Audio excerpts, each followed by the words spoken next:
Seltzer Kings. Podcasts. At Sierra, discover top workout gear at incredible prices, which might lead to another discovery. Your headphones haven't been connected this whole time. Awkward. Discover top brands at unexpectedly low prices. Sierra, let's get moving. You ready to start something, though? Just let me wash up beforehand. Shouldn't mind grease around your throat. You made a mistake. Mistake? So you come here because you think you can take it back? Because it's all I can do. It's the Fitzpatrick's, Weevil. They've been all over us. Just treating us like they bitches. My guess would be that's because you are their bitches. Just been getting worse, man. We need help. You still here, Hector? You remember Arturo? That freshman you wouldn't let join up? He got a cigarette lighter to his face when he missed a payment. People are gonna die, Weevil. Your people. Thought you should know.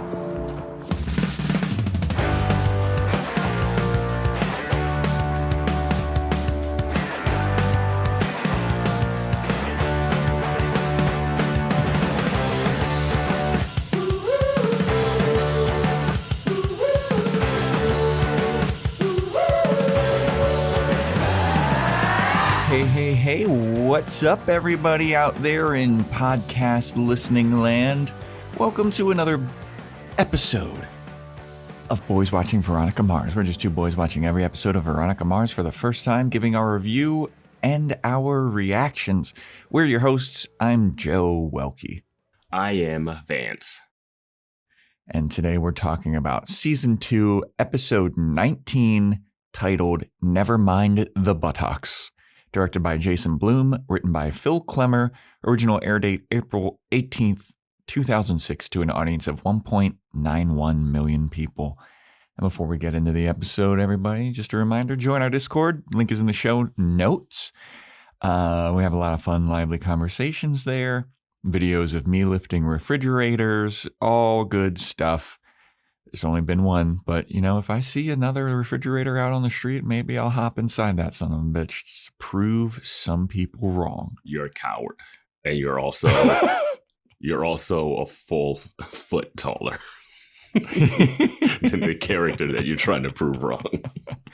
Yeah, over a foot taller. Yeah. So yeah, there's that. Join our Discord, join our Patreon, patreon.com/boyswatchingbuffy, where we're covering Freaks and Geeks.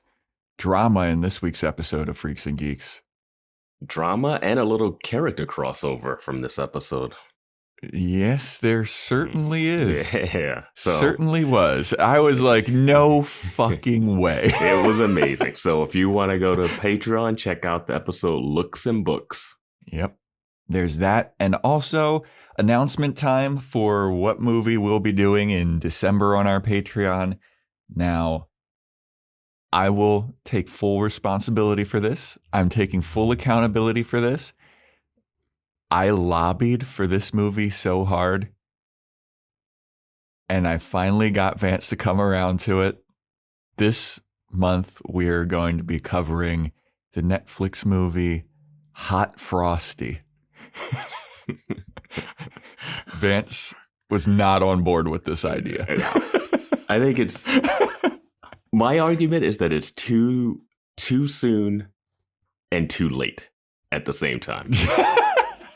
I feel like we should have done this last year if we were going to do it, or do it like 3 years later when it's like, oh yeah, remember that movie? I feel like it's just a little time capsule. I just feel like it's in that weird spot. But you were going real hard for it.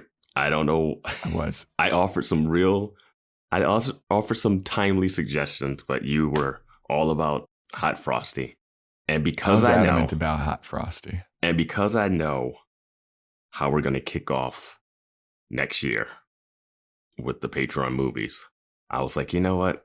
I'm not even going to fight this one. It's not even worth it.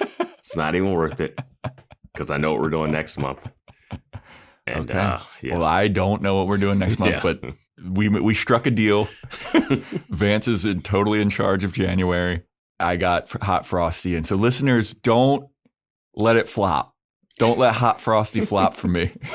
I need you to come out for Hot Frosty, please. But yes, Yeah. look forward to Hot Frosty coming out in December on our Patreon. Yeah, I think that's all the up top announcements. How are you doing, Vance? I'm good. I'm feeling good. Yeah. Me too. Yeah. I got a decent amount of sleep last night. Yeah, I got just the right amount, I feel like. Just the right amount. Yeah. Yeah, I know we come on here a lot of times like, I fucking slept like 3 hours last night. Mm-hmm. We did good. Yeah. We did good. Yeah. I do have follow-up. I do have some follow-up from last episode. Little follow-up from our Discord user, Odie, who mentioned there's a reason why we recognize Angie from last episode. Because she played Maureen in Freaks and Geeks. Yes. Yeah. Yes, she did. Yeah. That one episode arc. Yeah, it's a lot of crossover happening out between Veronica Mars and Freaks and Geeks. There really is. Yeah. That I wasn't expecting Nope. or... Yeah, it was a pleasant surprise. Yeah, and good on Angie. Good range. Two very different characters from the actors playing Angie and Maureen. Yeah, and shout out Odie, our buddy from Down Under. Yeah. Yeah. All right. I got the cherry slush Alani. I just looked in my fridge and I realized I have like so many more of these cherry slush. I have the watermelon burst, and I have a lot of those too. I have a lot of those too. Yeah. But those are the best ones. Like I'm sorry. Like those are the best tasting ones. Like they just are so good. Mm-hmm. But the Alani, I have an Alani Juicy Peach that I'm saving for a day when I'm like really down on myself because that one makes me feel amazing. Alani Juicy Peach makes me feel like I can conquer the world. What do you think? It's a mixture of the synthetic chemicals that just works with your body? I don't know. Yeah, it works with my body chemistry. Okay. Like the other ones make me feel good. They taste good. Yeah. Alani Juicy Peach is a perfect concoction of like, it tastes great and the energy or the caffeine in it must be different or something because it makes me feel immortal. Like I feel like I can do anything when I drink with those. And we must remind listeners we are not sponsored by any of these energy drinks. Absolutely not. Yet. No. We're waiting. There's time. Come in. We should reach out. Yeah, we should. We should really reach out. Really stop talking. We really should stop stupid. talking about these energy drinks for free. We're so dumb. We are the worst content creators. On every episode. We don't fucking... We're the worst content creators. We're going to have to talk to the head of Seltzer Kings podcast, see if we can get... We're a part of Seltzer Kings. we don't have a beverage sponsorship. Oh, good stuff. Oh, man. Okay, predictions for this episode. I know that mine was wrong. And this episode title, Nevermind the Buttocks, I don't know how it really factors into this episode. You'll realize it once you start recapping the episode because it's pretty clear. Yeah, probably will. I said it'd be a tattoo on the butt. You said it would be about a janitor, Lucky, who got shot in the butt, which isn't a bad thing. Which I thought was a pretty damn good prediction. I worry that Lucky isn't going to come back into the play at all. Like, I don't know how you squeeze the janitor character into the story. Yeah. This will be the episode to be like, okay, this is what he's involved in. But I think he might. Yeah. I don't know. He's done. I won't say he's done, but it'd be hard to throw him into this mix. Yeah. But we were both wrong on our predictions. But who could have predicted what was going on here? This show's unpredictable. Yeah. So the episode opens up with the most random recap of all time. We get a Kendall introduction recap, Dick and Bettina recap, Weevil and Aaron Eccles asking Kendall to do him a favor recap when she went to Duncan's house to steal some hair from his drain, and then also Thumper's death recap, potential death. We never saw it on screen. We don't know where it is. I think it's confirmed. Okay. Well, the show's more or less confirming it in this episode. The show also was saying that Veronica and Duncan were brother and sister pretty hard. Maybe. The mom was like, I don't know. I don't know what to trust with this fucking show, dude. I don't know what's happening. There's so much going on. I think it was Tofu Lover who did a breakdown of like everything that's happening in just this season. I wanted to shout that out. If you go to Discord and you go to Veronica Mars' latest episode, that is pinned. Tofu Lover broke down the whole series, the whole season so far. And boy, when you lay it out, it is insanity. It's crazy, dude. Mm-hmm. Oh, yeah. There was also like a flashback in the recap of the like paddle that Veronica found that I completely forgot about. But yeah. So the episode opens up with Veronica being questioned by a lawyer, and she's with Cliff, and they're asking about Aaron Eccles' case and if she actually saw Aaron Eccles and Lily Kane having sex on the sex tape. And Veronica's like, yeah, I did. And then the lawyer's like, can you describe? And it's like, well, it looked like sexual motions. There was a sheet over them, so I couldn't see exactly. So the lawyer's like, so you can't say for sure that it was sex. And Veronica's like, I'm pretty certain that it was sex. And he's like, well, do you even know what sex is, little girl? And she's like, what kind of... Lawyers, man. Yeah, and Cliff like sticks up for her. He's like, I'm sure she knows what sex is, you know? And she's like, yeah, watch Animal Planet or whatever. This lawyer is like just grilling her about like, yeah, so maybe they did have sex. I have one final question. Are you still in touch with Duncan Kane, who, if you don't recall, is on the run in Mexico with his baby that Meg gave birth to and then promptly died. Gave birth to after she woke up from her coma. Man, oh man. What a show. Yeah. So that makes Veronica, she's a little shook after that question. But before we see any kind of answer, we just go to her at home.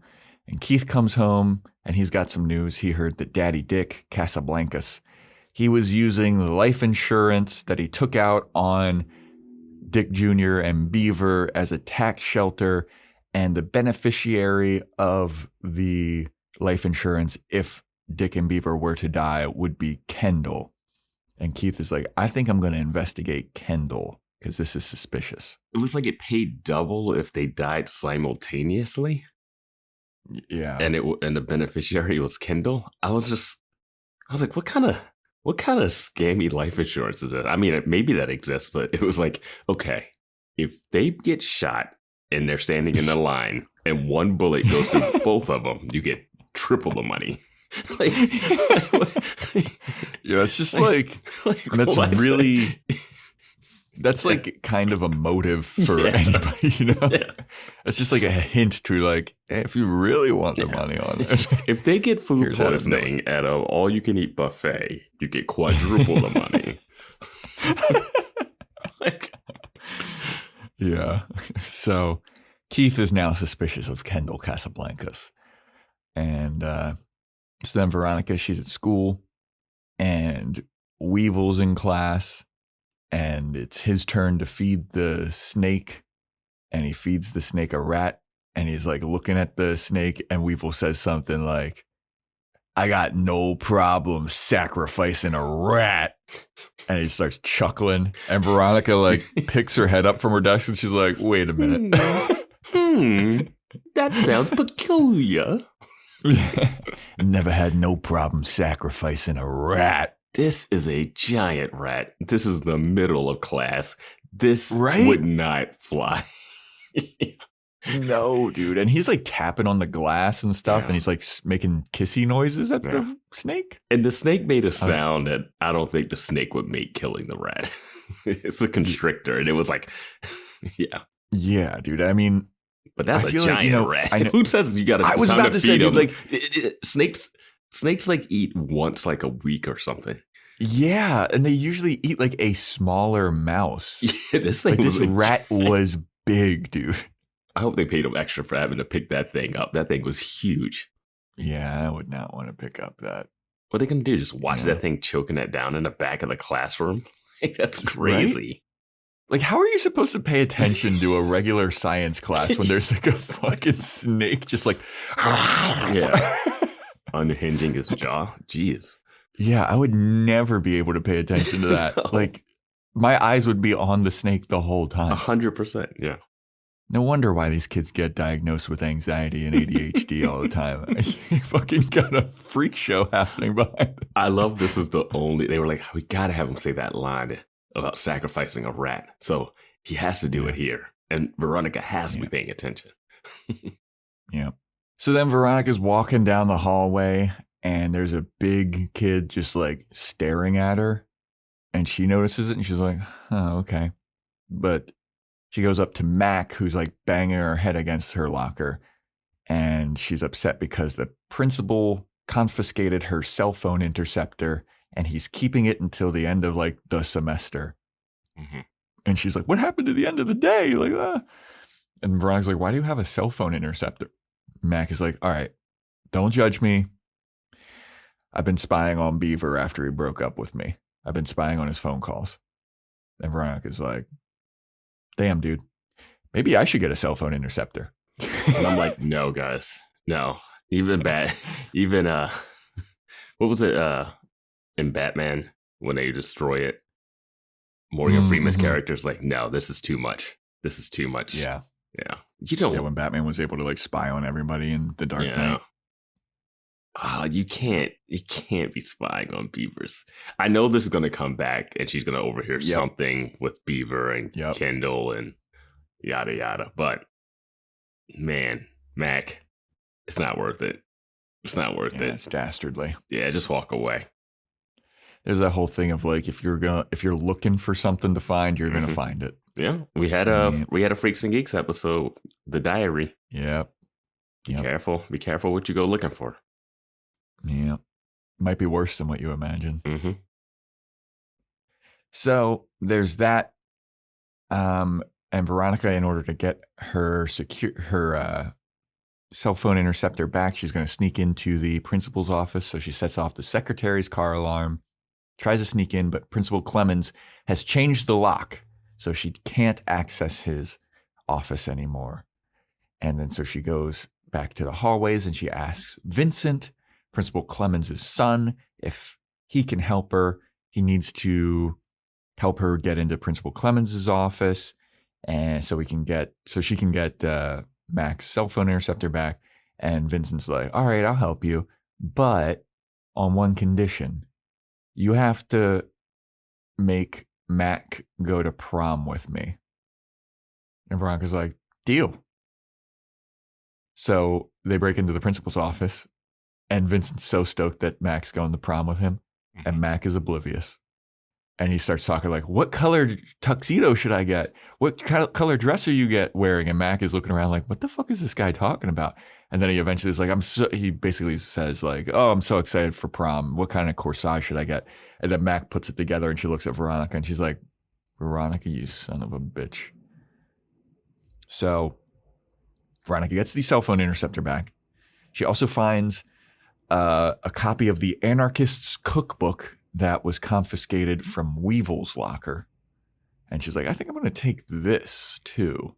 And they're like, all right, sure, whatever. And then...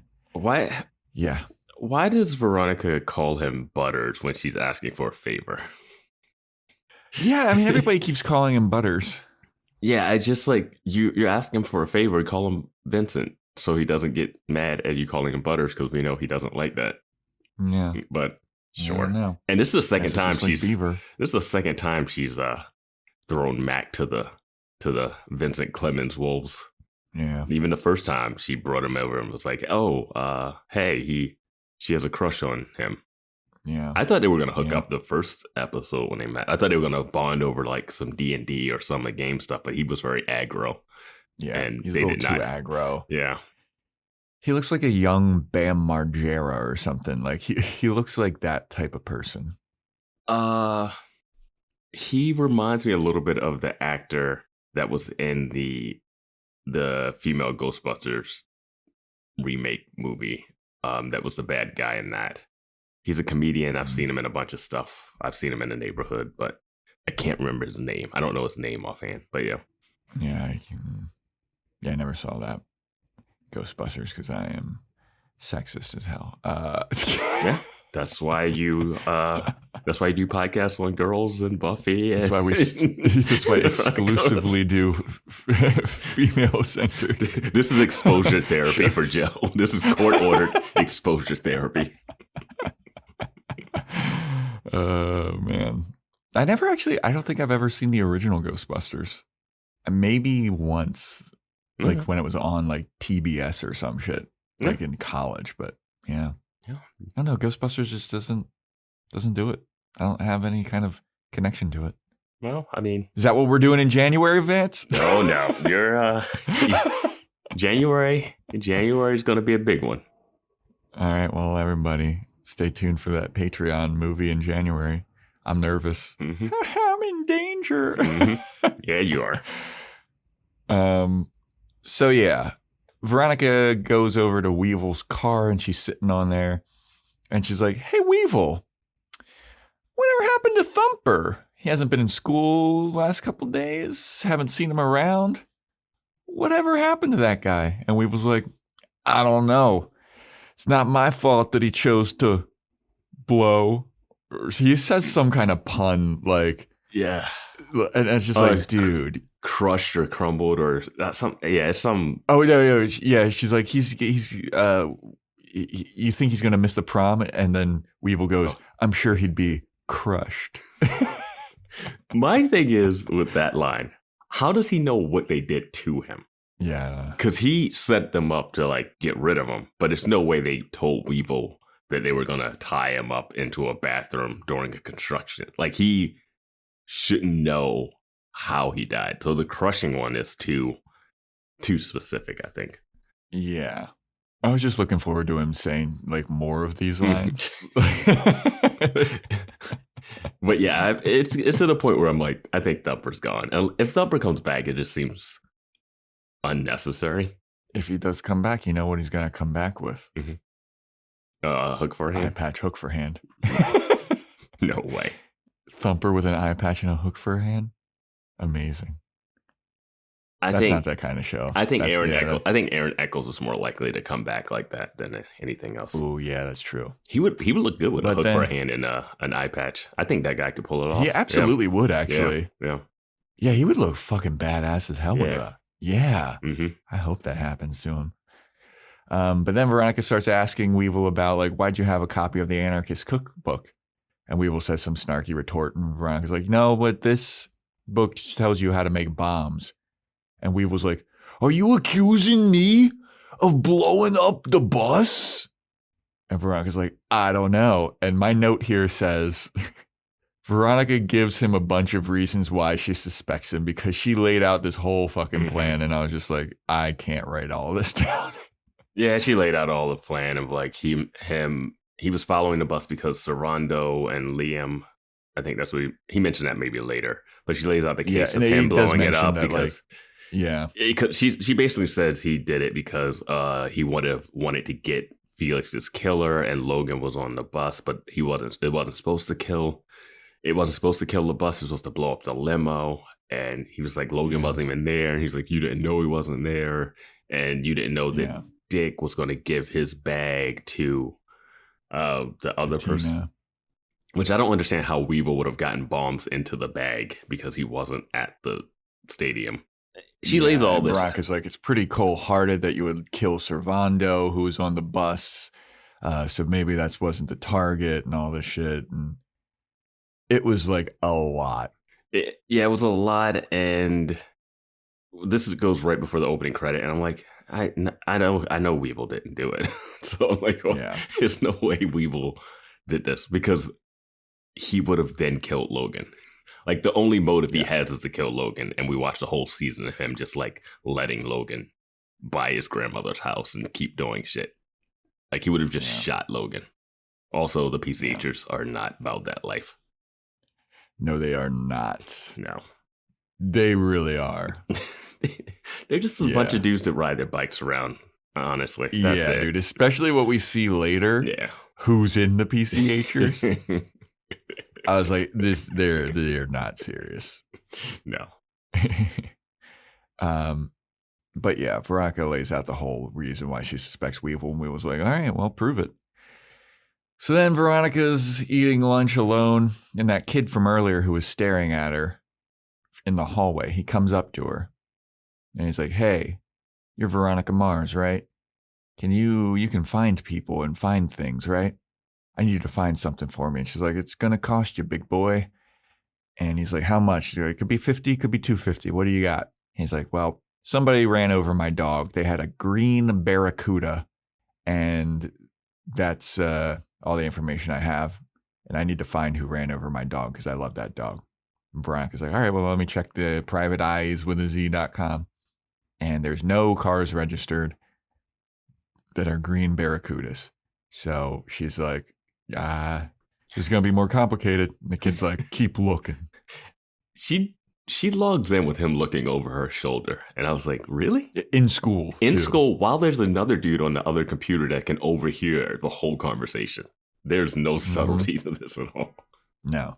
There's so much that happens like in quick succession too, because that happens. Kids like keep looking. Then some other random kids talking to Veronica about like a yearbook or newspaper ad.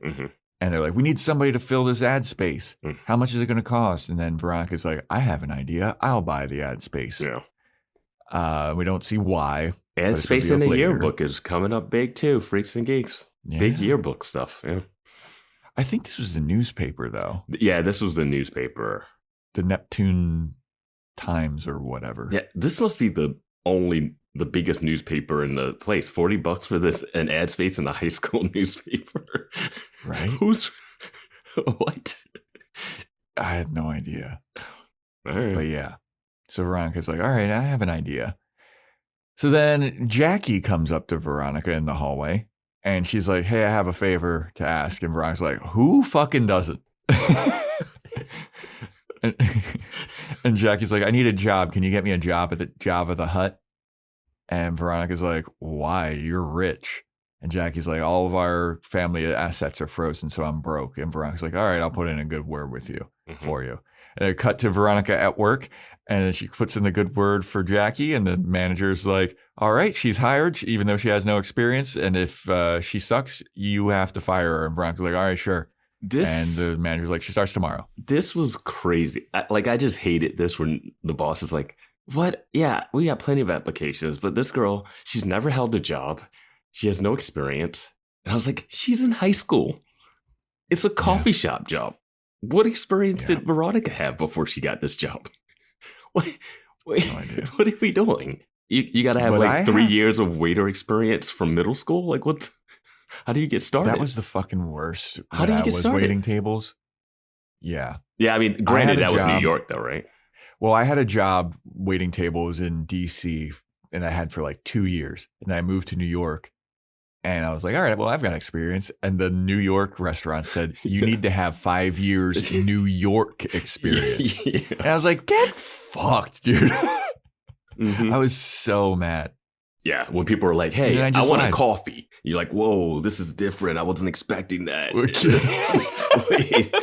wait, can I get the check? Whoa, wait, but that's not how it happens in other states. I want a check, a New York check. Where you have to do a little curtsy and twirl every time you drop it on the table. Yeah, I was so livid. So what I did then is I just lied. I made up an entire fake resume. Because I was like, it's a fucking restaurant job. I'm going to say I went to NYU and I waited tables all throughout college. And there I had my 5 years New York experience. Get fucked. And that's why you know how fries are made. Yeah, exactly. They're like, I was the waiter. I wasn't the cook, Vance. What oil is the fries cooked in? We all know it's water. So I want to take a second here, though, to say that we are back to Veronica Whiplash mode, where I was getting disoriented at this point because so much is happening. Veronica's jumping from place to place. Everything is happening with Veronica. So many people are talking to her, asking her favors. Like, It's it's interesting. a lot. It's interesting because it is still split because Keith has his stuff, Wallace has his stuff. Here it was fine. I guess it was just it was like scene to scene. It was like scene after, I will say at least with the yearbook thing, you didn't know what it was for yet because it pays off later. Like soonish, but like a little later. So like you see that ad and you're like, what is she going to do? But yeah, I was happy that they just speed ran the Jackie's working at the restaurant thing. Yeah. That felt like Because, dude, like- that felt like a, what can we do where she's not in school and how can we get them together more? And it was like, oh yeah, let's do this. Let's just put them in the same workplace. Yeah. Yeah. Because up until this point, Veronica's been questioned by a lawyer. Mac has asked her to help her with a thing. She's interrogating Weevil, and she's got this kid asking her about the dog. It's like, God damn, there's so much. And this is before the intro credits, basically. Yeah. So then Veronica, she walks over. She comes home, and Keith is doing some investigating into Kendall Casablancas, and he's like, hey, Veronica, you know why Logan Eccles may have called Kendall Casablancas on the day of the bus crash? And Veronica's like, oh, yeah, they were banging. And Keith's like, they were banging and you knew? And she's like, well, not at the time, but I found out. And Keith is like, can you do me a favor and see if Logan was with Kendall Casablancas on the day of the crash? And Veronica's like, all right. Cut to Veronica. Like, can she end up with Logan after telling her dad that he was banging Dick's wife? And he was like, wait, Daddy Dick was still in town. He wasn't even out of town yet. Like, you're just putting it together. Like, she was clearly having an affair while they were together with your ex-boyfriend who destroyed the sex tapes that you were just questioned about at the beginning of this episode. She can't get back with this guy. Yeah, she absolutely can. All right. Spike killed people. Yeah, but he was a vampire, Joe. Spike tried to kill Buffy. Never, not from my recollection. I have no idea what you're talking about. Oh my God. So then Veronica, school the next day, and Logan is Logan and hard. Yep. Veronica is waiting for Logan to arrive, and he gets out of his car and goes, ah, yes, I always told the school that I need to have a blonde waiting for me every day. And they're snarking back and forth at each other. And she's like, hey, all jokes aside, were you with Kendall the day of the bus crash? And Logan's like, I don't fucking know. And then Veronica's like, come on, you have to know. And he's like, actually, yeah, I do know. I was with her, but I left at 7:03 p.m. or whatever.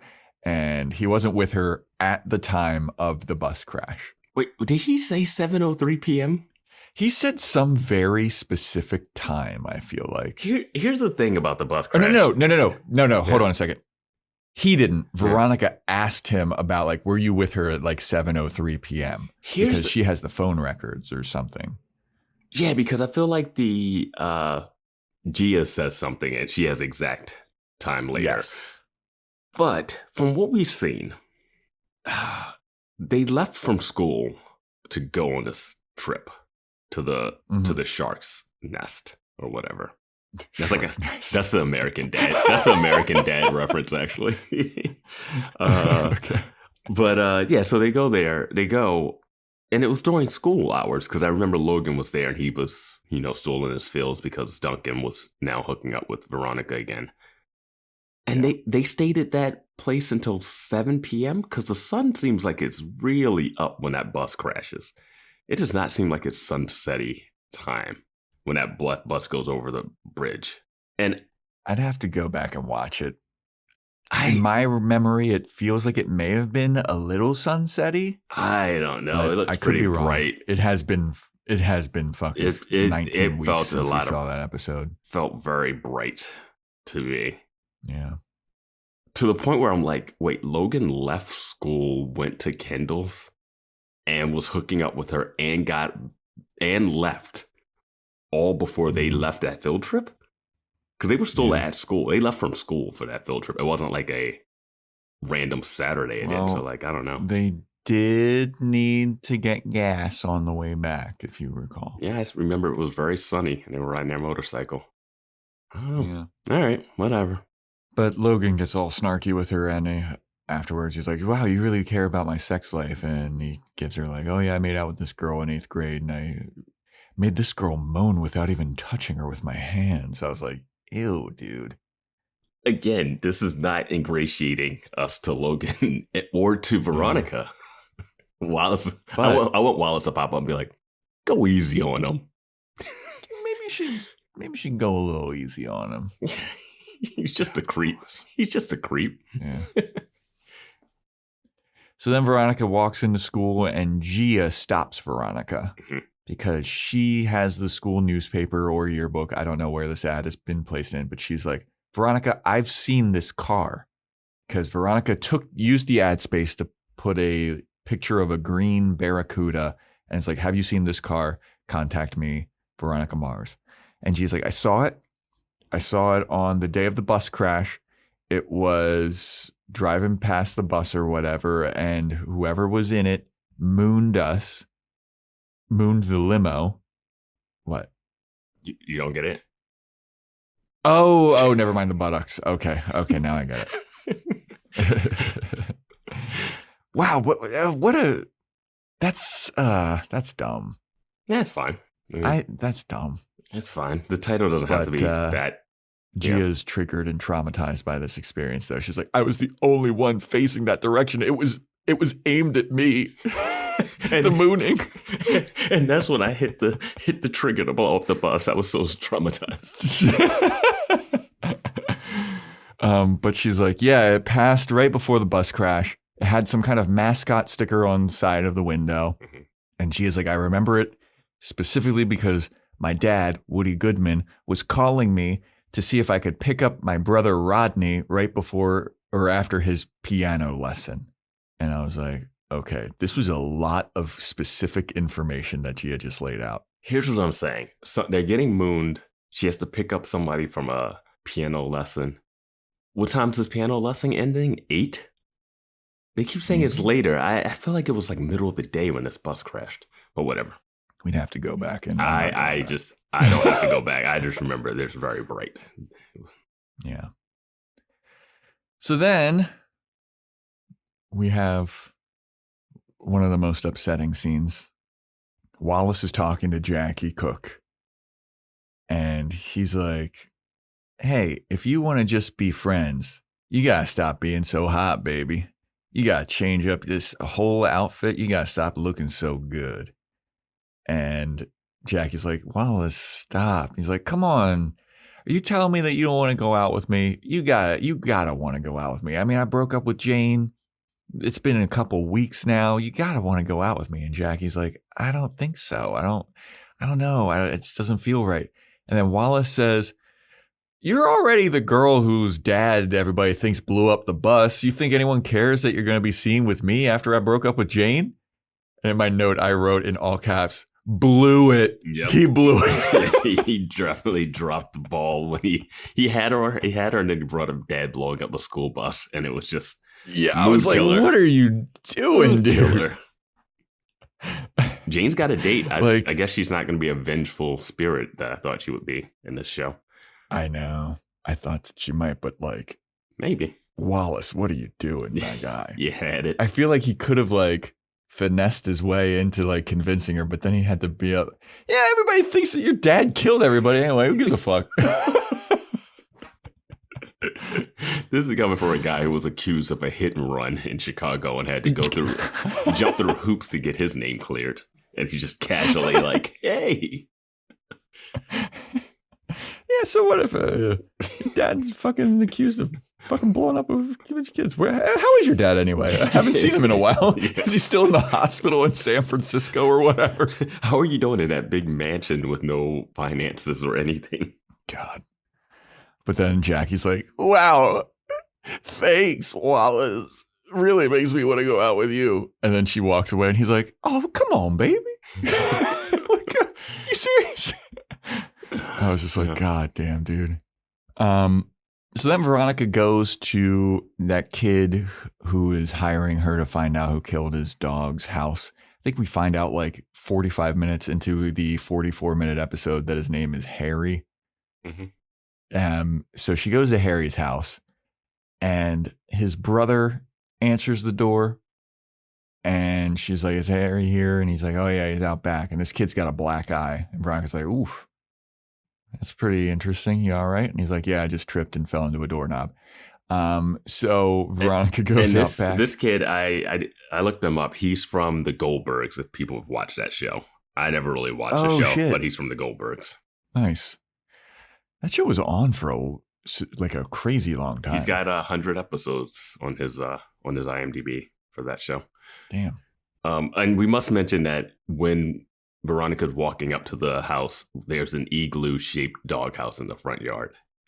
So, because I thought when that Harry guy brought up the dog thing that maybe he was lying. So this is like, okay, they did have a dog. So Veronica goes out back and Harry is doing some target practice with his bow and arrow, and he is a fucking stone cold killer. Crossbow. It's a crossbow?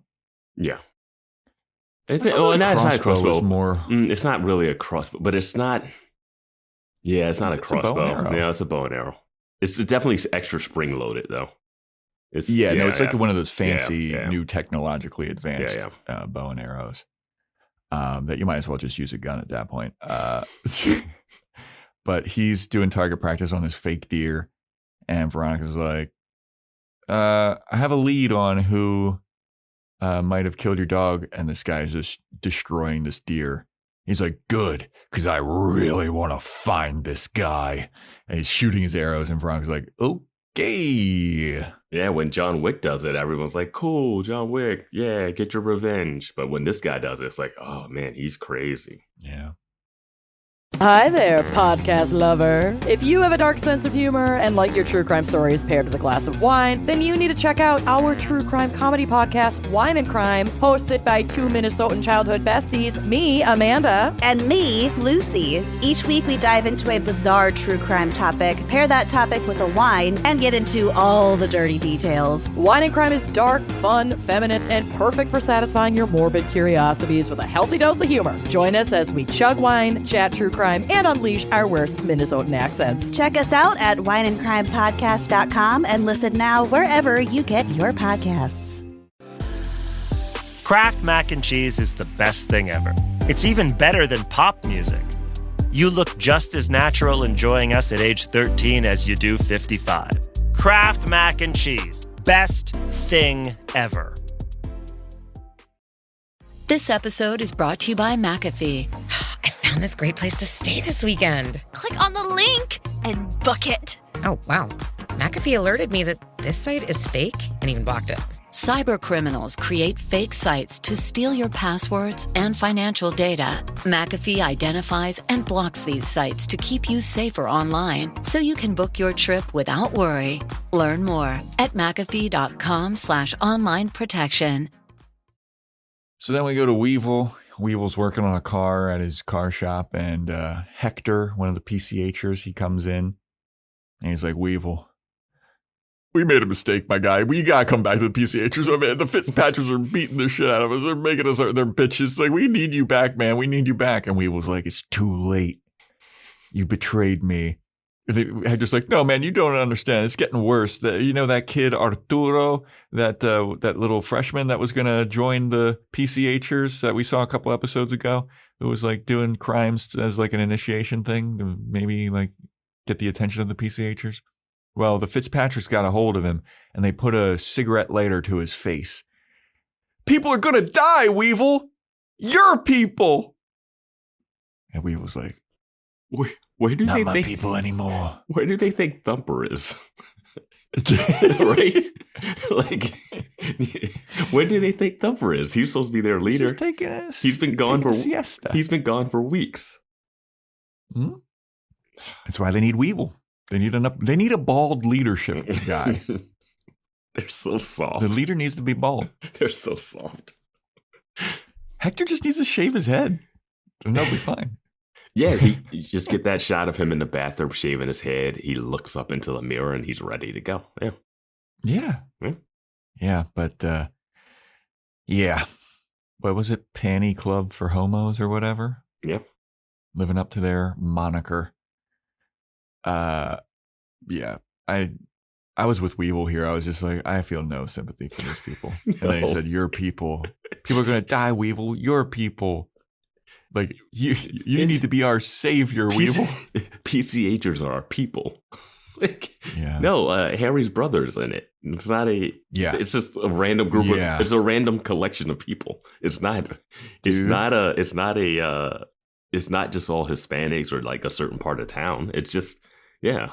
Yeah, like that was the thing is like at first I thought it was like a lot of like Hispanic, Latino people. And then I see that this fucking kid, Harry's brother's in it. And like there's been some shots where it's like guys with like shaggy hair that are white guys. I'm just like, what is this? Why is Harry's brother in it? He doesn't even seem like he'd be a part of this group. I don't know, dude. When it gets, we'll talk about it later, but like, ugh.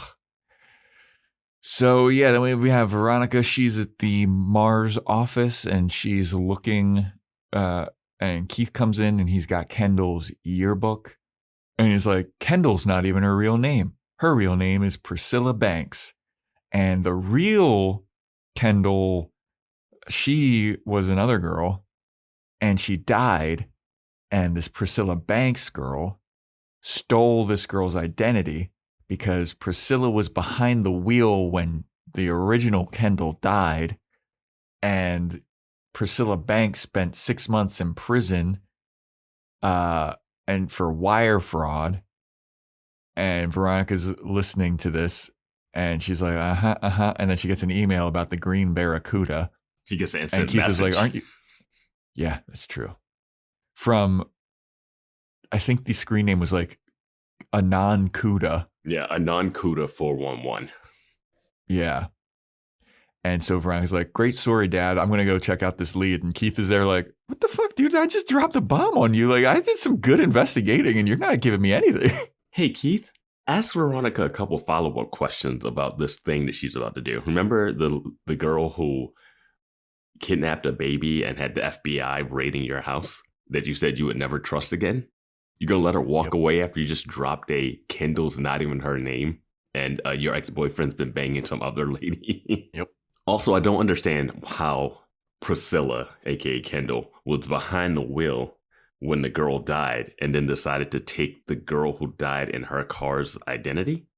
Wouldn't you want... Yeah, that's... Wouldn't you want to take an identity that's not going to be in a newspaper next to your name? That made no sense to me.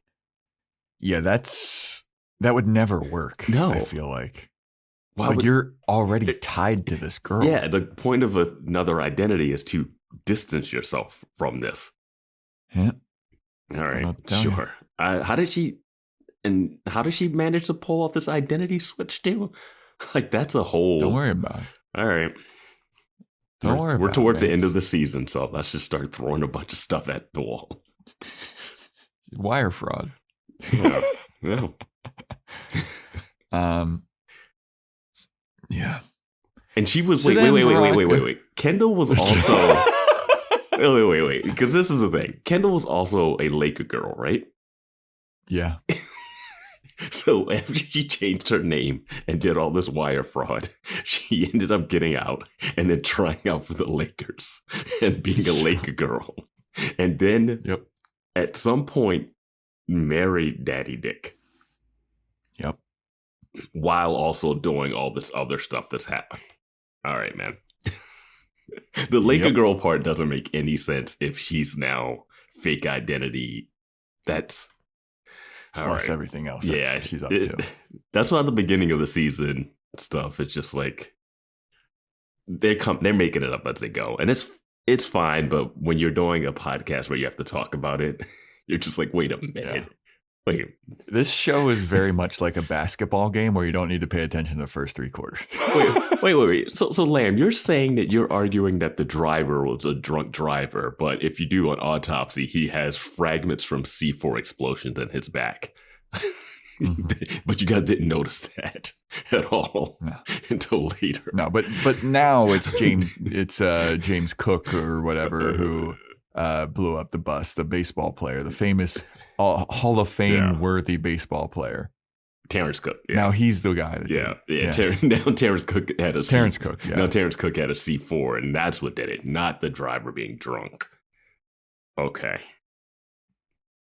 Of course, and it was always an explosion. It was always a bomb. Always on the bus, exploded. Of course. Yeah, Keith noticed that when he saw the rat, and he was like, "Yeah, why are the windows all blown out of this thing? Like, and all the seats were intact. Everything's so."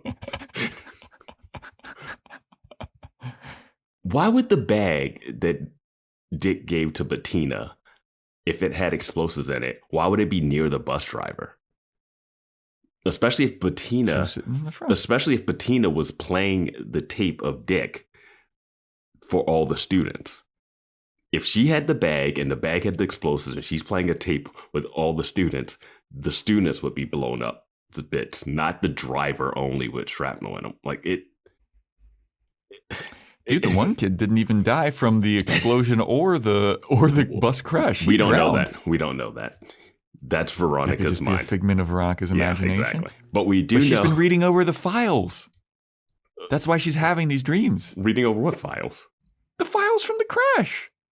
Remember? She was reading over them last episode, and Keith was like, you gotta stop reading over these files before you go to bed, because then she was having the nightmares. And then, like, that's what Meg says. She's like, you remember, you read my file.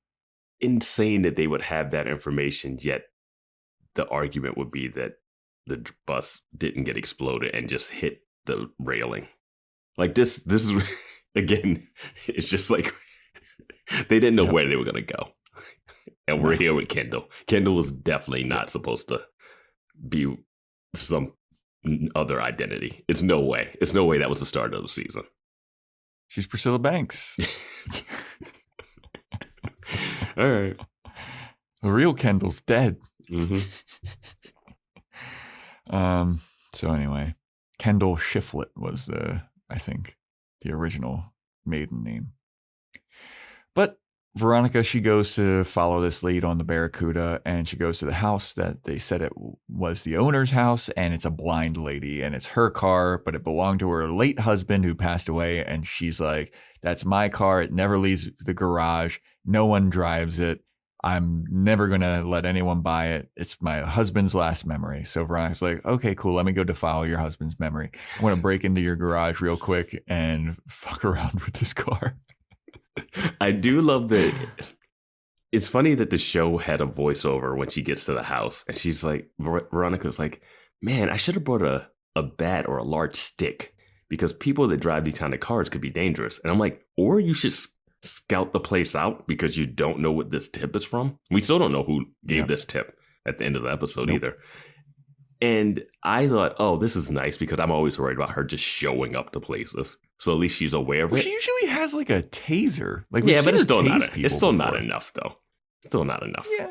And then she says this, and the reason she's saying this isn't because, oh, she is aware of it. It's so that we can have the mislead of the old blind lady showing up when she's worried that it's going to be a big burly guy. And I was like, oh, that's why they're doing this line. Not because it's something that she should actually take into consideration. Yeah. I mean, she got chokeslammed by the Fitzpatricks on a pool table when she did some investigation. She really needs to start protecting herself. Yeah. But she breaks into this blind lady's garage, finds the car. She sees there's some kind of substance on the window, so she sprays it, and it's the outline of where a sticker used to be. Mm-hmm. And that goes in with Gia's story about there was a mascot sticker, and you see the outline of it. It's a Fighting Irish looking leprechaun type of thing.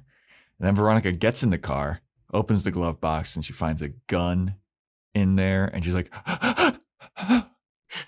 the reaction to the gun was like, all right. Yeah. I mean, Logan had a gun. I mean, what are we doing? Yeah. It's not loaded, Veronica. Why you got a fucking gun in your car? Yeah, that gun saved you from getting your face tattooed up. Yeah. So anyway, Mm-hmm. Keith's on the phone with Priscilla Banks' dad. And Dad's like, yeah, Priscilla I think she went calls missing. the school, right? Is it the dad or she calls the school or something? Maybe I'm just thinking. Keith calls Priscilla's dad, pretending that he is the school, looking for donations or something. Okay, got you. And he's like, oh, Priscilla went missing. Last he heard, she was in Neptune, California. And if you see her, let her know that her mom died. Yeah. There you go. Mm. So then Veronica's at the Mars office and Weevil shows up. And he's like, I need to get into Principal Clemens' office. I need to get that paddle with all the engravings on it. It was in Thumper's locker. And it had license plate. Veronica's like, I think I know that paddle. I think it had license plates on it.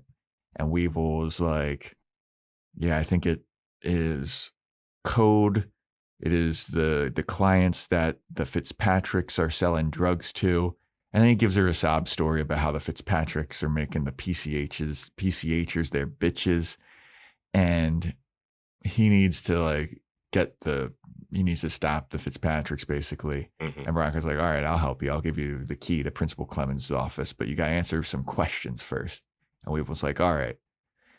And then Veronica goes, why were you following the bus? And Weevil was like, I was just making sure Servando didn't get beat up or killed. I was extra security because he was bragging about ripping off Liam Fitzpatrick, and Liam Fitzpatrick wanted to kill him. And so he had to make sure that Servando was going to stay safe because he's book smart, but not street smart. And then Veronica's like, okay. I forget what the second question she asked him was. Because there was a second one too. I don't know. I just remember he was like, do you believe me? She's like, how can I not with you when you're batting those Maybelline lashes at me? Yeah. So then Keith comes out and he's like, I'm going home. And then he's like, every time he's around Weevil, he goes, Eli. And Weevil goes, Sheriff. Yeah, because he knows Eli is a known criminal. Yeah. Like he's arrested. But it seems like Eli there's a little bit of it seems like there's a little mutual respect, oddly, or something. I don't know. It's like one of those things where he's like, he doesn't fully trust him, and he sees his daughter with him a bunch. Yeah. Like Eli was a very key part in that case, and he knows about Eli and Lily and all that stuff from back then too. I don't know. He doesn't like his daughter's friends. His daughter is. Yeah, no, he doesn't. He likes Mac. Join the mathletes. Yeah. He likes Mac. Yeah, that's about it. Because he can use Mac. Yeah, and Mac is nice. She's Mac is a secret 09er too. She doesn't. Yeah, she doesn't believe in people having privacy. But other than that, yeah. But Keith's a private investigator, so he doesn't really either. Yeah, true. But Weevil's like, all right, well, you give me the key to Principal Clemens' office. And Veronica's like, yeah, here you go. It doesn't work. You changed the locks. And Weevil's like, what the fuck? Why'd you make me go through all this rigmarole? And Veronica's like, don't worry. I got pictures of the paddle. And he's like, you're clever. All right. So they're going to kind of work together to figure out what's up with this paddle situation. Mm-hmm.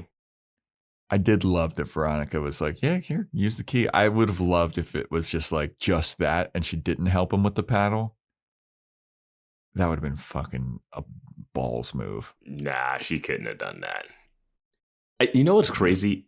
He keeps alluding to killing Thumper because she doesn't know exactly what happened, right? She doesn't know she literally watched on TV this guy get murdered. Yeah. But you're talking to a guy in your high school that you think killed another guy in your high school, but you're just casually threatening him. I'm like, oh, I think you blew up the bus. I'm like, if he blew up the bus and he killed Thumper and you're onto him, what's to stop him from killing you, Veronica? Don't tip your hand. Another stadium that's going to be exploded.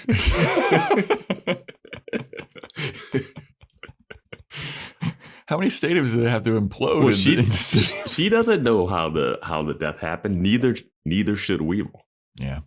All she needs to know is that this guy said he's on plan B and Thumper is not showing up to school anymore. And I should not Forgive me, Father, for I have sinned. Yeah, I should not be threatening the guy who might have just murdered someone. Yeah. So then we go to Jabba the Hutt, Jackie's doing her waitressing shift. It's her first one, and she's doing really well. Yeah. Veronica's very proud of her. She's like, oh, that paid off.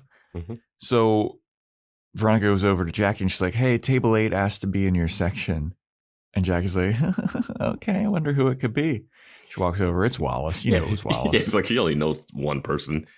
Cora's not showing up. He's like, Jackie, we need to talk. I really want to go out with you. I know what I said back there was uncalled for. I'm really sorry about that. But like, if it's your reputation you're worried about, like, who cares? Like, if you like me, fuck your reputation. I don't give a shit. I like you. And Jackie's like, I'm going to be real with you, Wallace. It's not my reputation I'm worried about. I'm worried because I like you too much. And I got accepted into a college in Paris.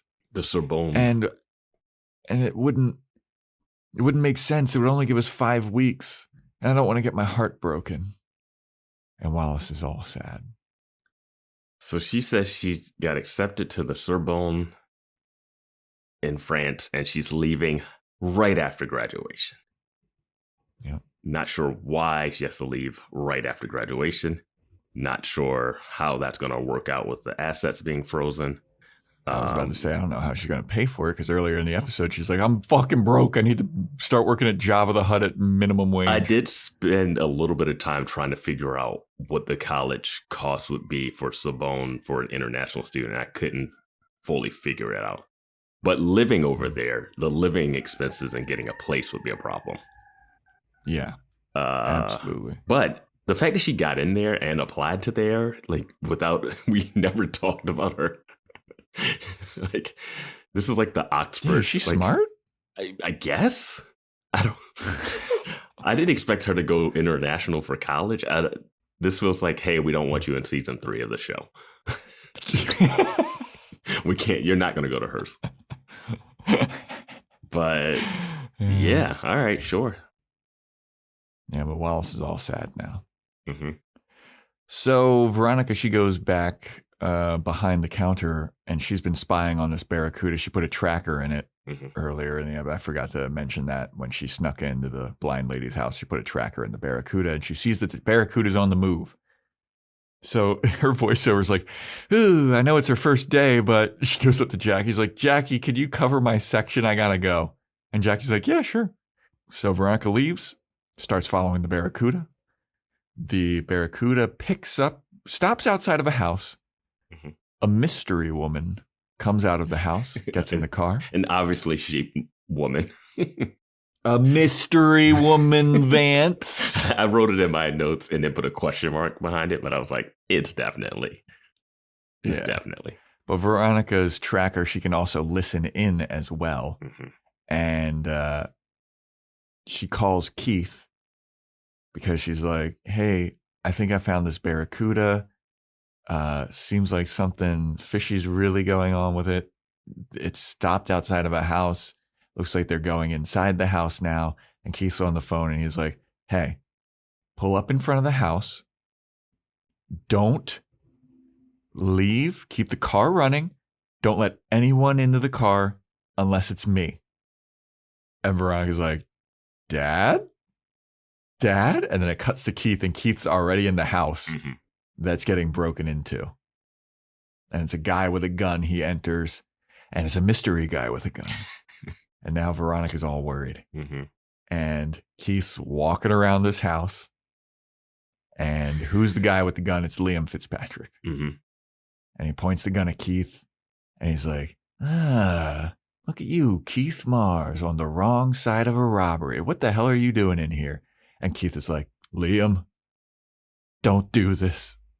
I've got a daughter. And Liam's like, yeah, I know. We met. I chokeslammed her on a fucking table, dude. It was sick.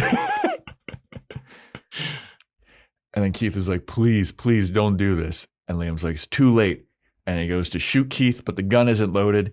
Keith rushes Liam, tackles him. A big brouhaha is occurring in this house. Veronica's outside, and the lady that was in the car goes up to Veronica's car. Who's this mystery woman? It's Kendall Casablancas, a.k.a. Priscilla Banks.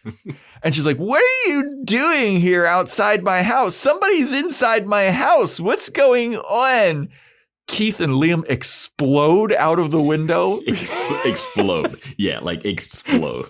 These stunt people just blew the bay windows right off. It's amazing. It was crazy. That glass shattered everywhere. Like they had to have like a running start in like a crazy like lockup like pro wrestling because they just fly out of that window. Yeah, it was like The Long Kiss Goodnight, another Christmas movie we did last year on Patreon. Yeah, but they're brawling on the lawn, and Keith and Liam are going at it, and Keith subdues Liam somehow, and then gets up, gets in Veronica's car. Veronica's like, move, Kendall, or you're about to be a hood ornament. And Kendall's like, okay, fine. Jeez, you could have just asked politely. Yeah. She gets out of the way. Yeah. And then Veronica drives away. Liam goes up to Kendall and he's like, this isn't good. And Kendall's like, no, it isn't. It was really not good. Why was Keith Mars in my house? And I was like, Jesus Christ, dude. Keith does such a bad job of sneaking out of the house when Liam gets in the house. He like casually walks in the living room, like steps on a loose floorboard, and then Liam gets a drop on him. I'm like, Keith, that was your plan? Right. You know a guy, because Veronica's like, someone's about to get shot. I need you to come to this place, Dad. And I was like, why is she not just calling the cops? Why is she calling her dad? And I was like, okay, plot. He's in the house, yada, yada. But it's crazy that he just didn't have a plan. I thought he was going to do that classic move where Liam has the gun pointed out and he karate chops the hand kind of thing. Yep. That's what I thought. I thought he was going to do the Denzel Washington like equalizer type thing where he like somehow gets the gun from him. But I thought he would like at least sneak around the back, wait for him to go into a room and just trying to dash out. But yeah, he should be dead. Yeah, absolutely. Yeah. All that glass that shattered on him? No, I meant like getting shot. I'm not worried about the glass. Yeah. I just couldn't get over how it's they epic. Fucking exploded out of that window, dude. That window shattered like no window was shattered that way. Yeah. Yeah. I mean, did they have C4 in their pockets when they did Yeah. So Veronica and Keith, they're driving away. And turns out Veronica, when she broke into the car, she took the bullets out of the gun. And Keith stole Kendall's hard drive while he was in her house. So all's well that ends well. Keith's got big gashes and cuts all over his big Charlie Brown head. Yeah. I have to say, Keith is not reacting like someone who found out that Liam Fitzpatrick knows his daughter and that Liam Fitzpatrick literally tried to kill him. There is no reaction to, I was almost shot. They're just like, you're lucky, Dad, that I found that car and got the bullets out. And he just puts his hand on her like, oh, thanks, dear. It's like, no, dude, you almost died. Like, yeah.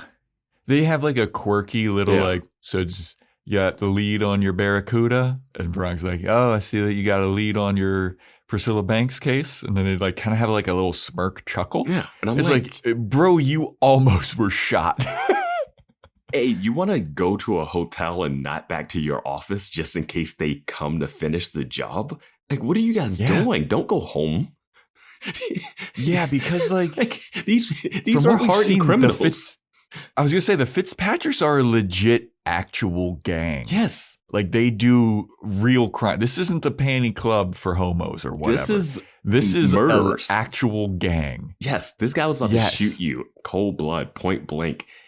Why would he not try to finish the job? Probably killed Thumper. I think Thumper's dead now. I think this is full Thumper's dead. Yeah, but now they're just driving away, smirking. Yeah. I got her hard drive. Hey, let's invite another high schooler over to get shot.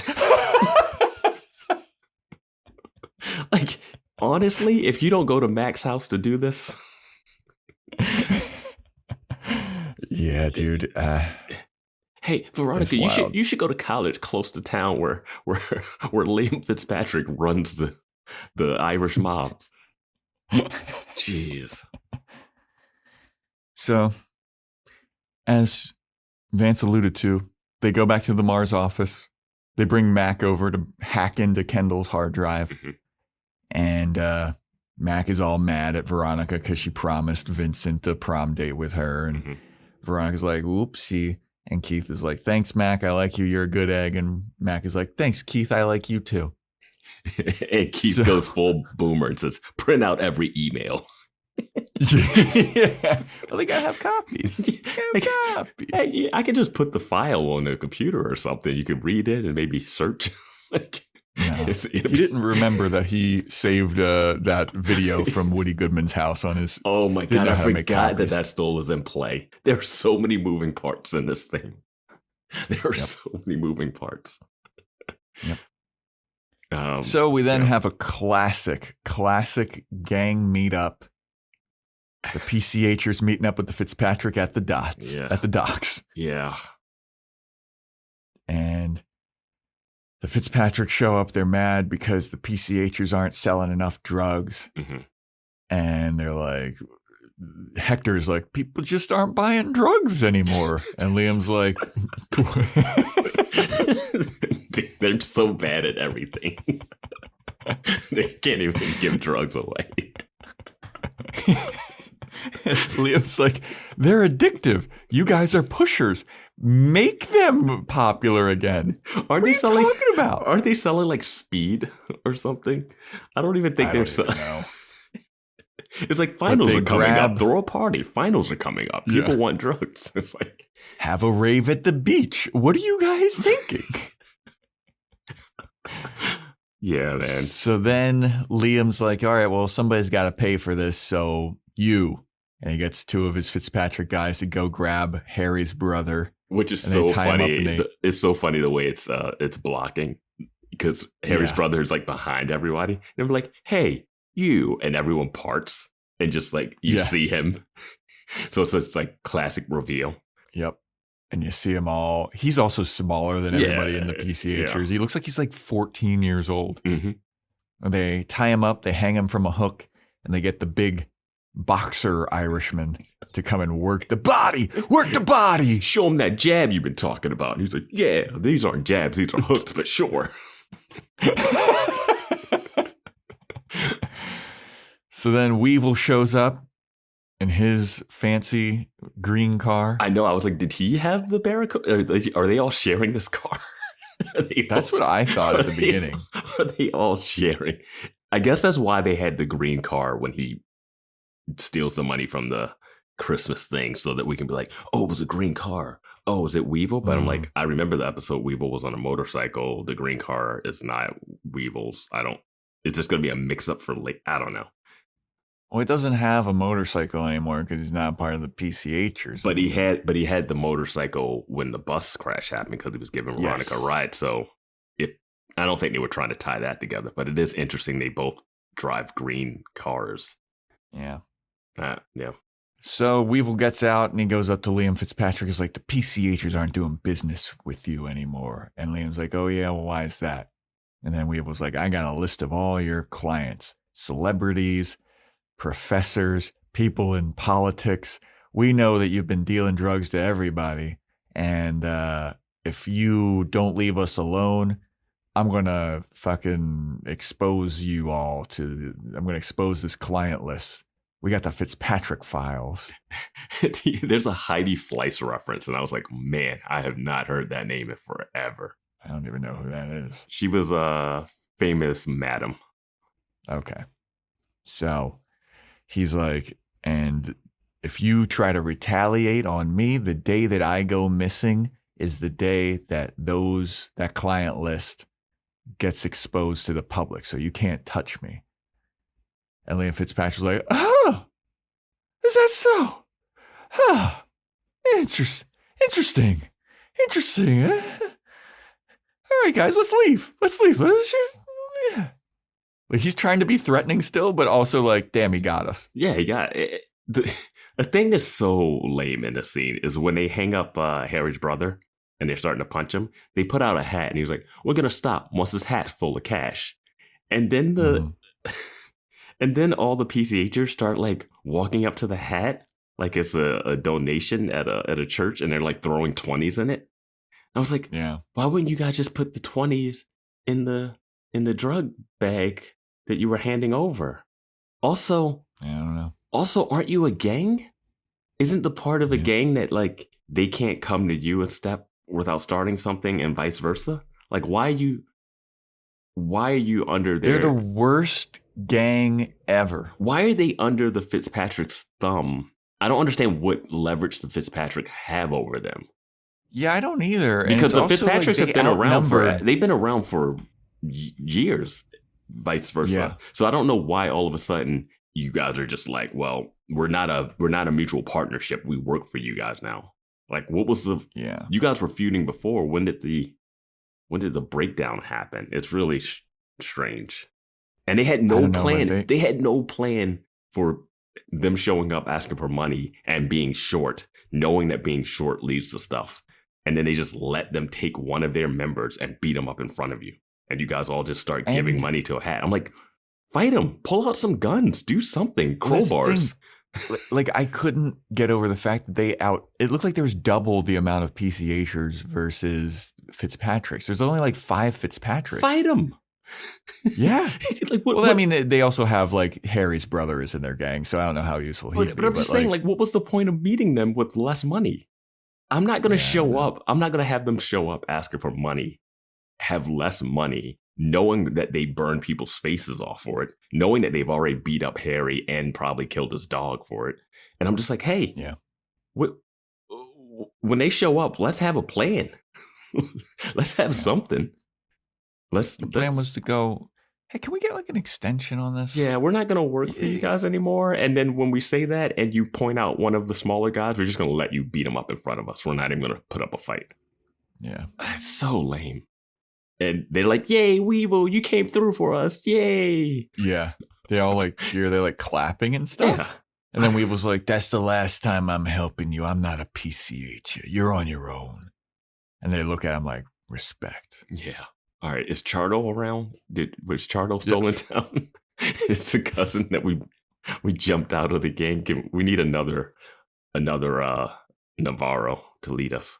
It's also just so hard to take Weevil seriously because he's shorter than everyone. Like, he's looking up at Liam Fitzpatrick, like, yeah, and it's tough. I would buy it if I like that Weevil has some cleverness. Like, he was smart enough to steal the money. He was smart enough to set Thumper up to get taken down. Like, I like that that's his thing. And he needs to have that. That's what makes him a compelling character, because he's not going to out-brawn people. But he does have a little bit of that Vin Diesel Fast and Furiousness to him, where you're just like, maybe he can brawl. But we've seen him fight Logan, and they've gone toe-to-toe, and it's been basically even. So it's not like he's going to... It's not like he's going to dominate someone. He got kicked in the face and knocked out on the bridge. True. They had the bathroom fight, though. But he did get knocked out on the bridge with one kick. He got knocked out like a fucking bitch on the bridge. Yeah. Honestly, that was bad. He got crane kicked to the dome. The season still started with him in karate classes. Yeah. Like, he needs to do something. That was a tough look. He joined Cobra Kai. Oh, man. Yeah, that was bad. Yeah. So...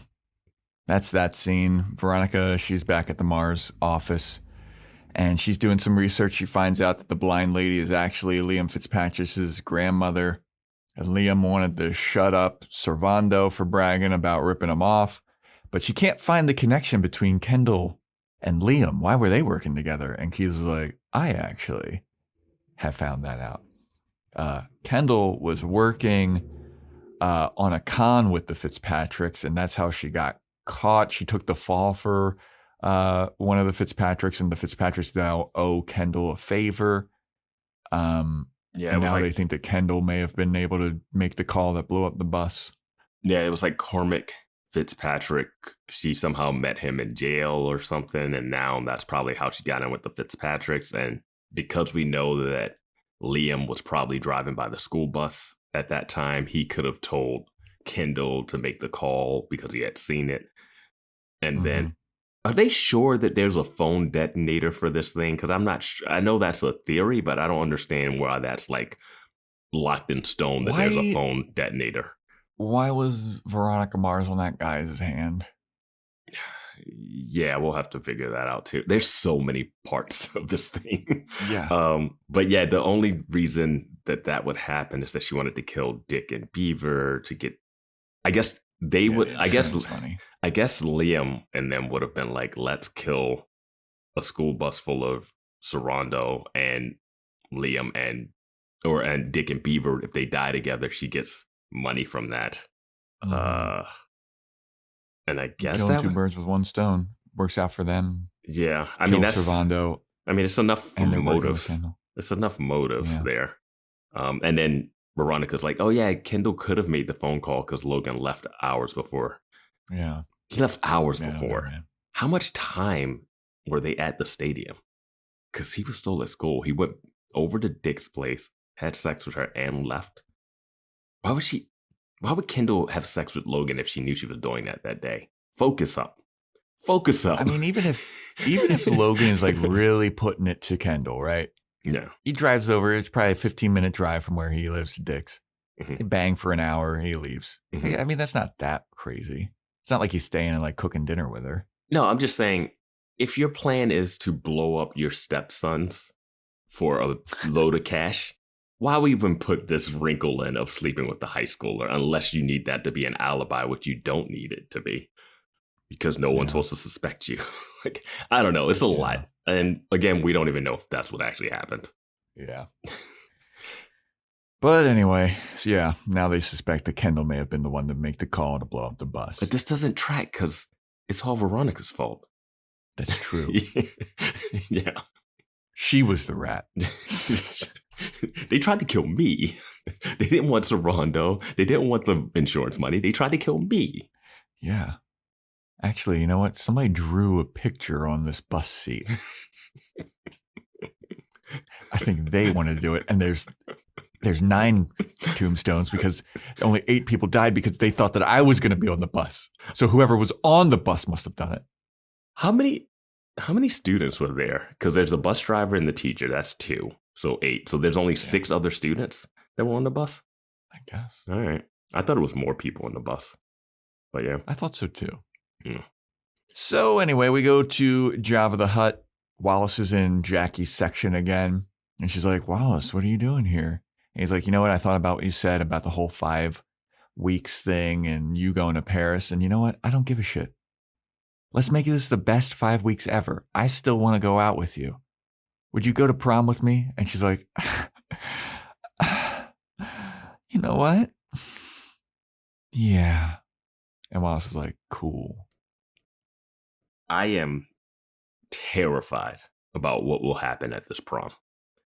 Oh boy, yeah. Jackie is so happy in this moment that I just know that this is a show that does not let joy exist. And she is so happy. I'm like real worried about prom, man. I'm real worried about what's happening at prom. Come and shoot up the prom. Jackie's gonna die.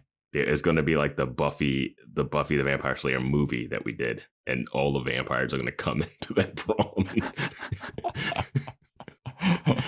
I don't know, man. I'm worried about this prom. I'm terrified. This is the horror movie element for me. I'm terrified. Yep. So then we have Keith. He's watching the news at home. And Veronica comes out. He's like, Veronica, come watch this special report that's being breaking news. So they found the murder weapon that had been used to kill Lily Kane. And it wasn't the ashtray that they suspected it was, that they found in the pool. They found the murder weapon actually buried in the Kane backyard because whoever bought the Kane estate was doing some digging around. And they found this. No one bought the Kane estate already. Oh yeah, they did. No other super billionaire moved to this town and moved into the murder house right away.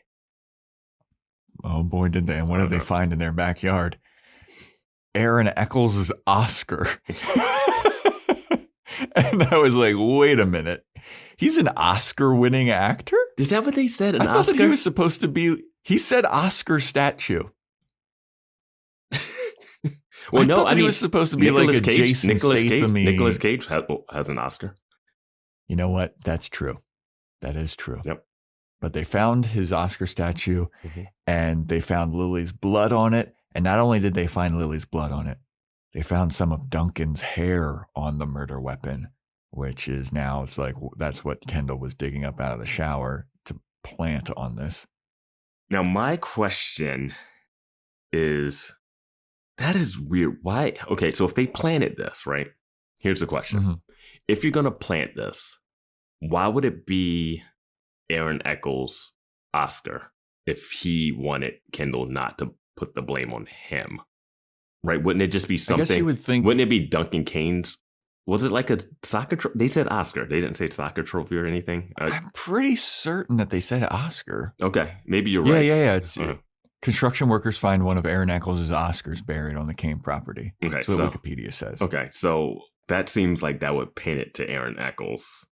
But I don't think that it would, because why would Aaron use his own Oscar to kill somebody? But why would Duncan have Aaron Eccles' Oscar? Yeah, that's true. Like, wouldn't it be like we found like a soccer trophy and it had Lily's? Yeah, because Aaron Eccles' Oscar wouldn't be at the Kane house. No, not at all. This is so dumb, dude. But here's my question, though.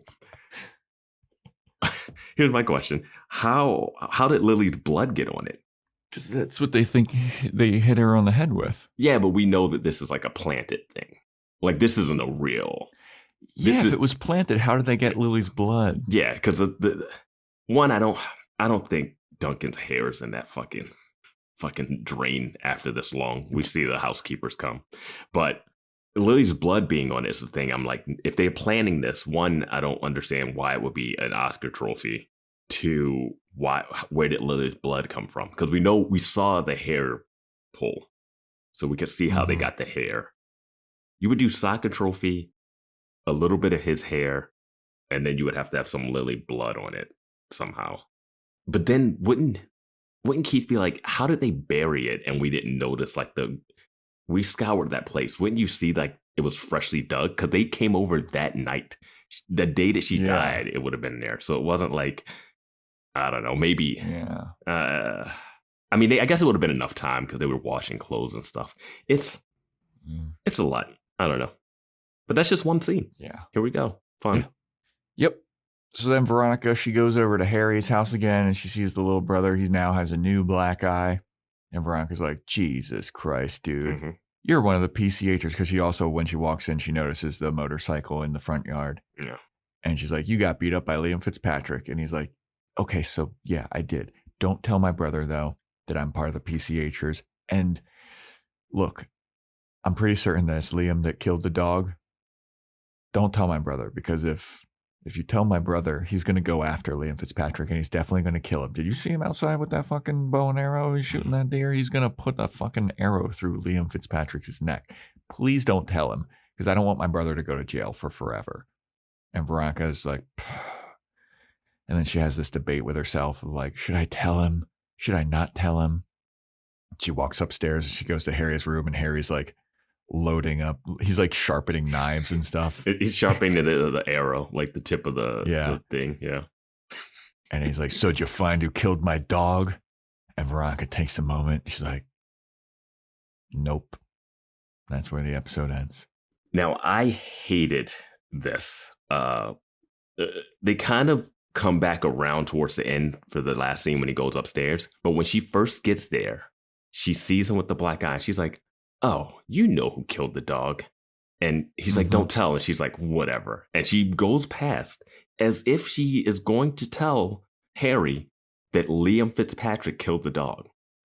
And this is before she has the voiceover debate of like, oh, he can go after Liam. He tried to shoot my dad. And like, I shouldn't really care if he kills Liam, right?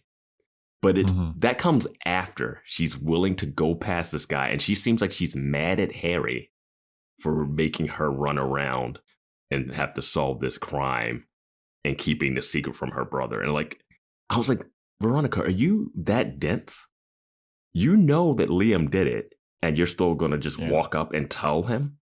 Do you know that if the brother goes after Liam, Harry's going to die? It's not a, it's not a Harry goes after Liam, Harry gets away scot-free and kills the guy and takes out my problem. No, Harry's going to die.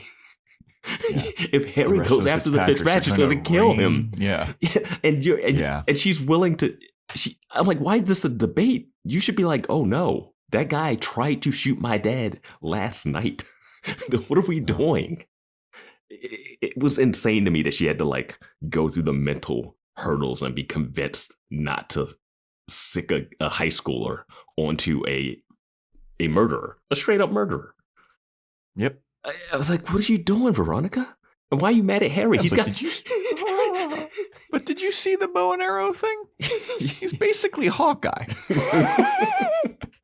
He can shoot a non-moving object pretty good. He can shoot stuff in his backyard. With no pressure. I was just like, what are you, like, are you mad about the dog more? Or like, what are you, Veronica, this guy tried to shoot your dad. He has guns. Yeah.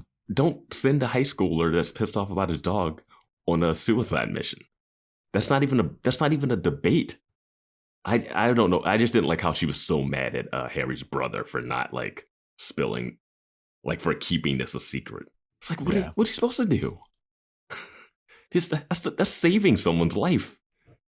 Harry's. I mean, that kid's seen firsthand the brutality of the Fitzpatricks. If anybody would want their brother to kill Liam, it would be Harry. If he doesn't want to do it, don't you step in and do it. It was, I don't know, it was just wild that would even cross her mind. But that is where the episode ends. What'd you think of this one? Nevermind the Buttocks. It's fine. I think this is a good Weevil episode. Yeah. Good Weevil episode. I think it's a good episode. I just think there's so much happening. They are throwing a lot at the wall. I mean, the Kendall being a different person. Yeah. I'm just so terrified about prom. I'm scared. And I know Veronica's gonna have to be there. And is she gonna go with Logan for some odd reason? Yeah. That's the only other. Probably are. Is Vincent and Beaver gonna get in a fight because Mac does something? I don't know, man. I'm worried. I just terrified of this school. Well, the next episode is titled "Look Who's Stalking." Okay, that's a Look Who's Talking reference from that John Travolta, Kirstie Alley baby talking movie, maybe.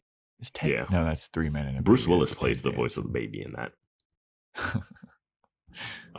Look who's stalking. Who haven't we seen recently? There's so many moving parts. I'm not even sure what we could go for. Yeah, I mean, and they bring people back. This is only like, what we have, 4 episodes left?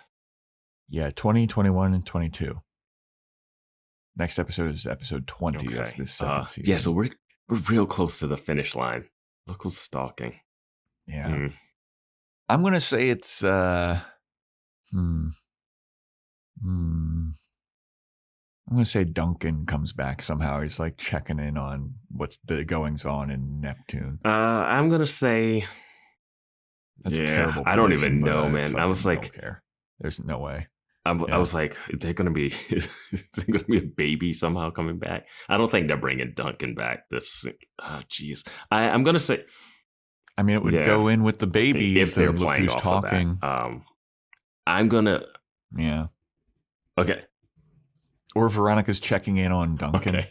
I think we're going to have the dancing baby from, what was that show with Callista Flockhart? Ally McBeal. I think there's going to be Veronica's going to hallucinate a baby talking at some point, and Mac is going to discover something about Beaver from her cell phone stuff. Okay, there you go. Well, that's a wrap for Nevermind the Buttocks, everybody. Thanks for listening. hop on Discord. Let us know what you think of the episode. What's going on with Veronica Mars? Join our Patreon. Patreon.com/boyswatchingbuffy. Freaks and Geeks. Hot Frosty. Don't let it flop. Don't let it flop. Don't let it flop. Don't let Vance be right about this. I don't know. I just want to let people know who are listening. I did pitch Holiday in Handcuffs. If you have seen that movie, you know the absurdity of that movie. So yeah, I've never heard of it. I know someone who rewatches it every year. It's insane. Wow. So Hot Frosty. Don't let it flop. Or it's flopping. Yeah. Shut up, Vance. It's not going to flop. The listeners won't do that to me. Listeners, you have to not let it flop. You have to not let it flop. Amazon wishlist. We got merch. Seltzer Kings Podcast Network. I know you are. I'm wearing the shirt right now, actually. Yeah. Mm-hmm. Good company boy, company man. And stay tuned next time for when we talk about Look Who's Stalking.